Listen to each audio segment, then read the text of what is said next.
Cordia ho, hello Mike. Welcome to Homemade Let's Cook. We're making some butterscotch scrolls today. I've got oven already heating on a little bit hotter than moderate, so 180 fan forced or 200 regular. I'm going to start off by making the base layer, which is going to go into our pan. So starting off with 60 grams of butter or a margarine if you wish to use it, and outside of that, 1/3 of a cup of soft brown sugar. So just combine that together. If you're in a fairly warm space, that should come together nicely. And what we're going to do with that is we're going to pop it in the bottom of our pan. I've put my baking paper in here, and this is actually a false bottom, and I have also greased around the inside of my pan there. And this is going to go in a lovely thick layer on the bottom of the pan. And hence why we've got the baking paper down, otherwise I have no idea what kind of mess it might make when it comes out if we didn't have it. Maybe we probably wouldn't be using the pan ever again. So just spread that around. It will be a generous layer.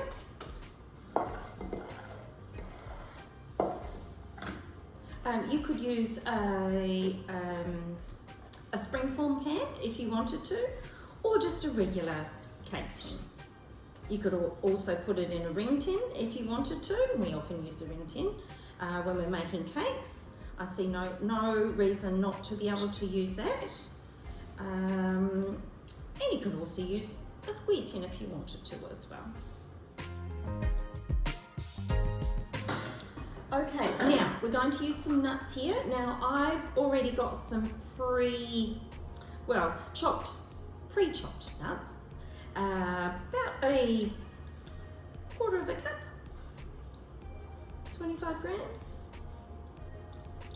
So just sprinkle that, again generously across the base, and if you, I'll see if I can lift that up, there we go. And if you want more than that, you can. And if you want to just use walnuts, chop them up, you can use those. If you want to just use pecans, for example, you could use those as well. All right, so that's that prepped, ready to go. Now we're going to do our scone mixture, which is forming the basis for our scrolls. So I've got 3 cups of self-raising flour, and into that, 45 grams of butter or margarine, and you just want to rub that in until it resembles fine breadcrumbs. Now things are going to get a little bit messy here, and it will just depend on how messy things get as to whether I cut away from the camera or not. It won't take very long for 45 grams of butter or margarine to come together in 3 cups. It's not a lot of fat to flour content. And I've got 1.25 cups of milk available, but we might not use it all. We'll see how we go.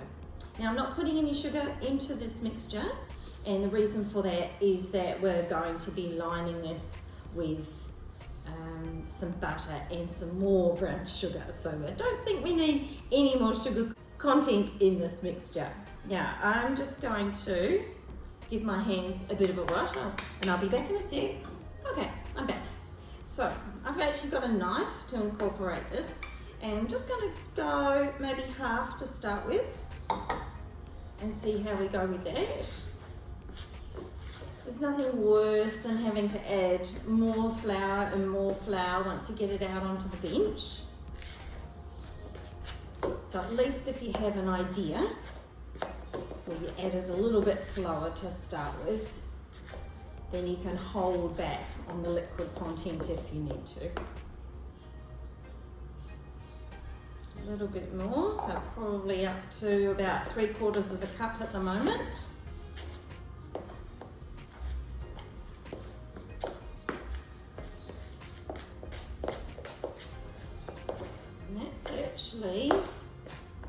looking quite good. So we may not need all that milk. I'm just going to get my hands in and just see, because that'll give us a good idea.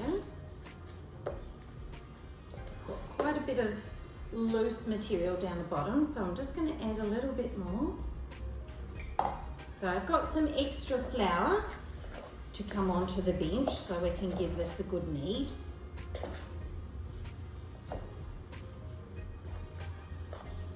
And I think that's actually looking quite good. So at this stage, I would safely say that about 1 cup of milk is probably about right.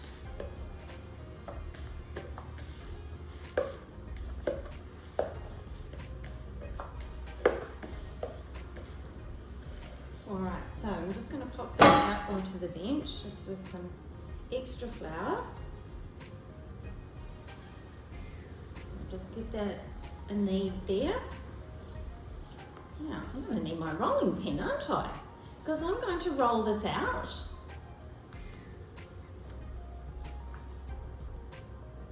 Into a rectangle. And then I'm going to brush it with some butter. Put over that sugar, and then we're going to roll it up and cut it. So we need a little bit of extra space on our bench. We're going to roll this out until it's about the length of a ruler and about a 23 centimetre width.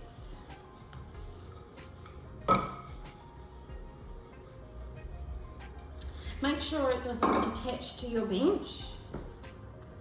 So that's looking pretty good at this stage. All right, so that's looking pretty good. So I'm going to brush that with the butter. Now, if you don't want to use all the butter, that is fine too. So just give it a generous spread with 45 grams of melted butter. I think I'll be using less because I don't want mine completely laced with butter. So I've probably ended up using half of that. So maybe about 25 grams. And we've got a recommended amount of additional sugar of 1/3 of a cup. But I don't think I'll use all that either. I'll probably use about 1/4 of a cup. So just sprinkle that over the middle. Now you'll need a knife handy. It could just be a steak knife, but something that will easily cut through. Okay, so yeah, I used only about 1/4 of a cup. Now we're going to roll from the long side.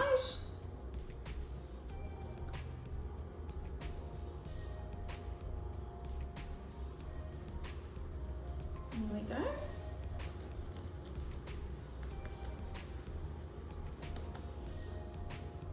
All right, and we're looking for 10 pieces.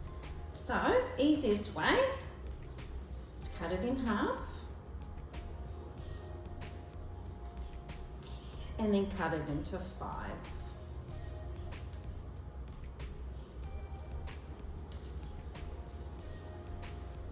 Which will be 4 cuts.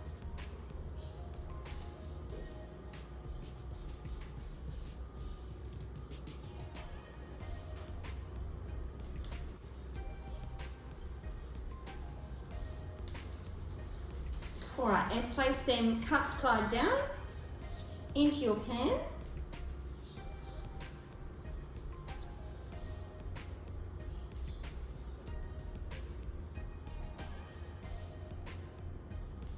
They look very attractive while they're in your pan, of course. And these will meld together while they're cooking. So I'm going to put one in the middle. Will rise up, but you can pop them together as you wish, and I'll just show you this one. I'll try not to get those 2 end pieces together. I might put one in the center because they are a little bit rough and ready. There we go, hopefully you can see that there. And so we'll be looking for them to rise up over the next 20 minutes or so, but please do keep an eye on them. And I can't wait to see what they look like when they come out. I'll see you soon. So this is the slightly nerve-wracking part where we take the scrolls out of the oven. They look great, but I guess the proof will be in what happens when we turn them out.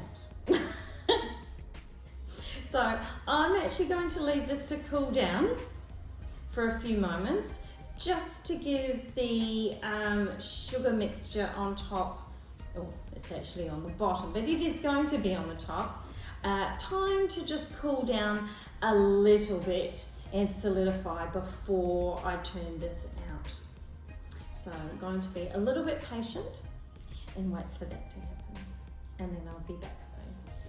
Well, so far so good. We've made it out of the pan and onto a wire rack. It took some very quick flipping for that to happen.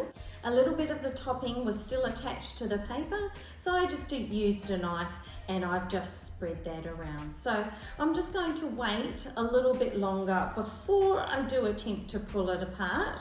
And of course, over time and as it cools down, that will solidify a little bit more on top. But of course, you might like to eat it warm. Okay, so I'm going to pull it apart soon enough and we'll take a look at a suggestion at the end. Thanks for joining me for Homemade Let's Cook. Please join me again. Ka kite.